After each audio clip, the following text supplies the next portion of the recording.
yung kabuuan nila. Pinky sand. Tapos yan.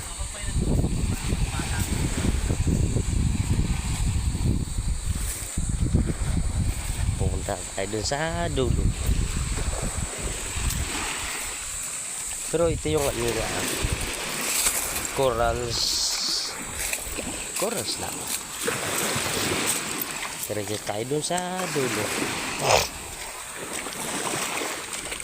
Mga private lang dito.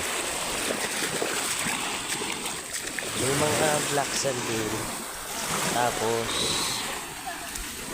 halo.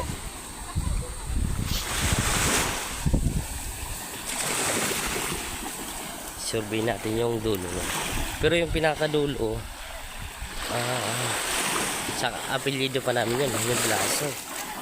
Yun.